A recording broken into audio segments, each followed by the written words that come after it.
Terima kasih Anda masih menyaksikan Kompas Siang, Saudara. Mahkamah Konstitusi hari ini menggelar rapat pemusyawaratan hakim atau RPH terkait gugatan putusan MK nomor 90 soal syarat batas usia minimal Capres-Cawapres di Pilpres 2024.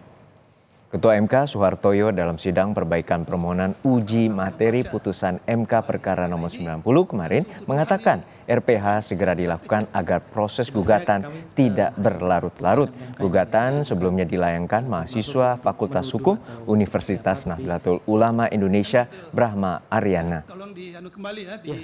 Informasi terkini kita tanyakan langsung pada jurnalis Kompas TV Nanda Aprilia di gedung MK Jakarta. Nanda, hingga saat ini bagaimana jalannya rapat permusyawaratan hakim hari ini dan apakah nanti juga terkait dengan putusan kapan nanti akan dibacakan oleh para majelis hakim atau hakim konstitusi?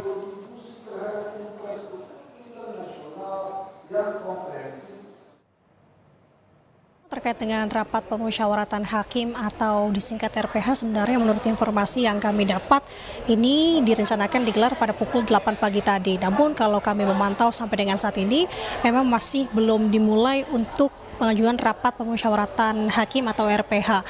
Dan kalau kita bisa merujuk dalam UU MK terkait dengan rapat pemusyawaratan hakim atau RPH ini disebut sebagai salah satu jenis sidang dalam persidangan di MK yang merujuk dalam pasal 40 ayat 1, di mana nanti tentu dalam rapat pemusyawaratan hakim terkait dengan perkara 141/PUU /XXI/2023 terkait dengan permohonan yang diajukan oleh Brahma Aryana, mahasiswa hukum dari Universitas Nahdlatul Ulama Indonesia terkait dengan batas usia capres maupun cawapres, ini akan dibahas. Nanti apa saja yang akan dibahas? Salah satunya adalah terkait dengan surat-surat perkara, fakta yang terungkap di persidangan, kemudian alat bukti dan keyakinan hakim mengambil keputusan dan juga finalisasi putusan.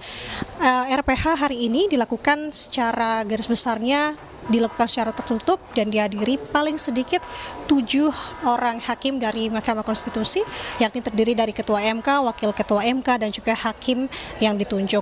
Nanti kalau kita melihat sebenarnya dalam rapat RPH ini apakah ex-Ketua Mahkamah Konstitusi Anwar Usman ini akan turut terlibat atau tidak juga ini menjadi sorotan dan juga kita akan lihat nanti, Juno, karena kalau mengingat dari putusan Majelis Kehormatan MK kemarin, di mana salah satunya adalah yang bersangkutan ini dilarang untuk mengikuti segala di sidang terkait dengan sengketa pemilu 2024. Nah, kalau kita mengingat kembali perkara yang akan dibahas ini perkara yang diajukan oleh tadi saya sudah sebutkan, yakni pemohon Brahma Aryana. Kemarin juga sudah dilakukan sidang perbaikan yang kedua, yakni ada beberapa dalil yang juga disebutkan dalam perbaikan kedua yang digelar kemarin.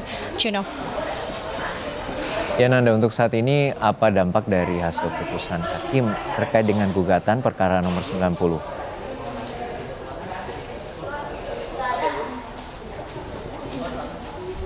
Sebenarnya kalau ditanya terkait dengan apa dampak dari putusan hari ini, sebenarnya kita akan melihat lebih dulu dan juga di ini apa hasil yang disampaikan dalam rapat permusyawaratan hakim atau RPH hari ini yang memang digelar secara tertutup. Namun kalau kita bisa melihat nanti sekiranya memang perkara ini disahkan, akan ada dan juga kita sebenarnya akan melihat mulai sejak kapan peraturan atau putusan ini diberlakukan. Semisal putusan ini dilakukan dan mulai diterapkan tahun ini akan menjadi sorotan karena memiliki dampak-dampak luas tentunya.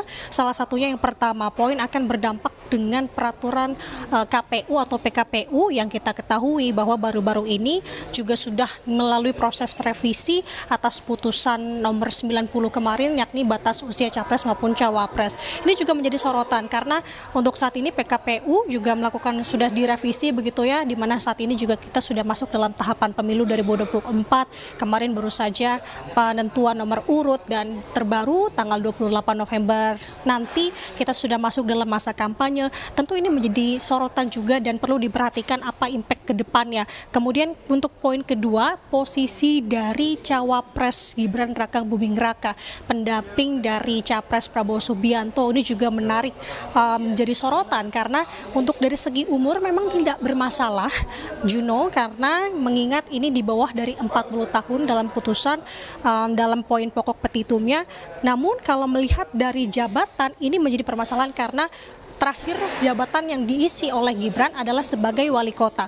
Kemarin kalau kita bisa mengingat sedikit terkait dengan dalil petitum pokok perkara yang disampaikan oleh Brahmana, ini dalam permohonannya Brahmana kembali menguji lagi konstitusionalitas pasal 169 huruf Q Undang-Undang Nomor 7 Tahun 2017 tentang pemilu, yang dimana sebagaimana dimaknai oleh MK dari putusan MK nomor 90, yang dimana untuk capres maupun cawapres di bawah usia 40 tahun atau pernah atau sedang menduduki jabatan yang dipilih melalui pemilihan umum termasuk pemilihan kepala daerah. Nah, dalil yang terbaru dalam pemohonannya frasa ini diganti. Untuk permohonan pertama dalam petitumnya yakni pernah atau sedang menduduki jabatan yang dipilih melalui pemilihan kepala daerah pada tingkat provinsi, yakni pada jabatan gubernur. Dan terbaru dalam sidang perbaikan kedua kemarin ada renvoy ataupun perbaikan, frasa tersebut diubah kembali, yakni paling rendah usia 40 tahun atau berpengalaman sebagai kepala daerah pada tingkat provinsi, yakni gubernur atau wakil gubernur. Kesimpulannya, Juno, bahwa Brahma atau pemohon di sini mengajukan gugatan ulang dengan harapan yang bisa maju sebagai capres ataupun cawapres berusia kurang dari 40 tahun. Namun yang perhatikan di sini adalah untuk gubernur dan wakil gubernur saja, tidak termasuk bupati ataupun wali kota. Jadi tentu ini yang kita akan tunggu bersama, khususnya yang terbaru ini adalah dari rapat permusyawaratan hakim hari ini, apakah nanti hasilnya akan lanjut ke sidang pemeriksaan selanjutnya ataukah putusan akan lebih dini dibacakan. Kembali ke studio, Juno. Baik, terima kasih atas laporan lengkap Anda, jurnalis Kompas TV Nanda Aprilia dari Gedung MK Jakarta.